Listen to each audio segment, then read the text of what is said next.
Aussi loin que je me rappelle, j'ai toujours été au milieu. Des gens, des conversations, de toutes sortes d'interactions.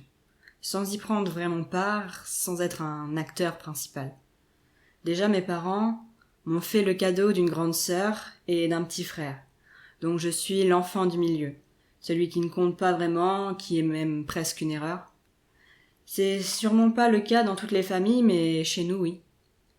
Je suis trop jeune pour une complicité avec ma sœur qui préfère pomponner mon autre frère, et lui trop petit pour qu'on partage des intérêts. Et avec mes parents, comme ils veulent préserver leur image idéale auprès de ma grande sœur et protéger le petit de tout, même d'eux-mêmes, c'est moi qui me retrouve prêt à partir à chaque dispute, à faire l'arbitre au jeu de qui a raison. Personne n'a jamais raison, mais j'essaye de distribuer les points équitablement pour maintenir un semblant de paix et pour mon propre bien-être. Le hic, c'est que cette malédiction, cette mauvaise manie de n'exister qu'au centre des autres, m'a suivi dans mes relations amicales. Je ne suis jamais celui qui parle.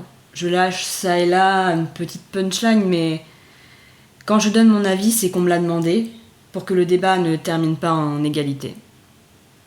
Honnêtement, je me suis sentie comme un personnage secondaire dans ma propre vie depuis toujours et jusqu'à aujourd'hui. La journée a commencé comme aucune autre avant. Je me suis levée avant le réveil et sans regarder l'heure, j'ai tiré les rideaux et derrière, tout était blanc. Pas de sol, pas de ciel, puis un message s'est inscrit en face de moi. Rendez-vous salle 203 dans 15 minutes.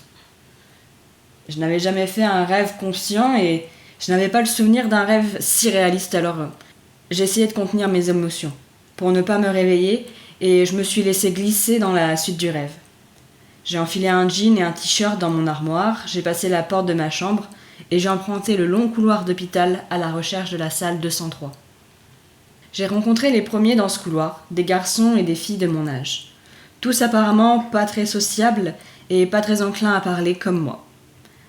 Nous sommes tous entrés dans la salle 203, où certains étaient déjà installés, et comme eux, nous avons pris un siège autour de l'immense table ronde.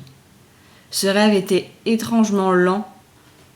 Au réveil, tout ce qui m'en reste d'habitude, ce sont des flashs qui s'enchaînent sans s'encombrer de cohérence. Je n'ai pas eu le temps de me poser plus de questions. Une autre rencontre allait survenir. Une rencontre d'un autre genre. Une rencontre du troisième type. Leur discussion était longue et complexe, mais raisonnable et logique. Évidemment, j'ai fini par comprendre que ce n'était pas un rêve. Mon cerveau n'est pas aussi imaginatif et barré. Je vous résume tout ça en bref. Ils ont étudié les humains et imaginé une manière douce d'entrer en contact avec eux, nous.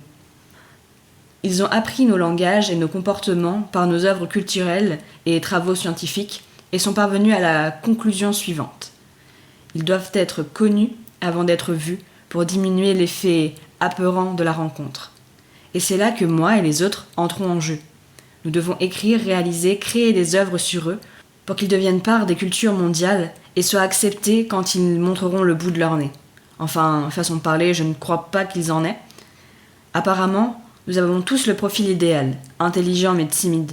Nous saurons, selon eux, délivrer le message qu'ils nous feront passer.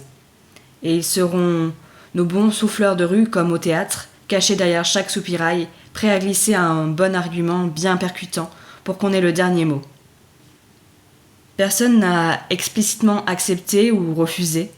Nous sommes simplement tous retrouvés dans nos chambres, et si tout s'est déroulé pareil pour tous, nous avons retrouvé notre rue derrière la fenêtre et notre maison derrière la porte.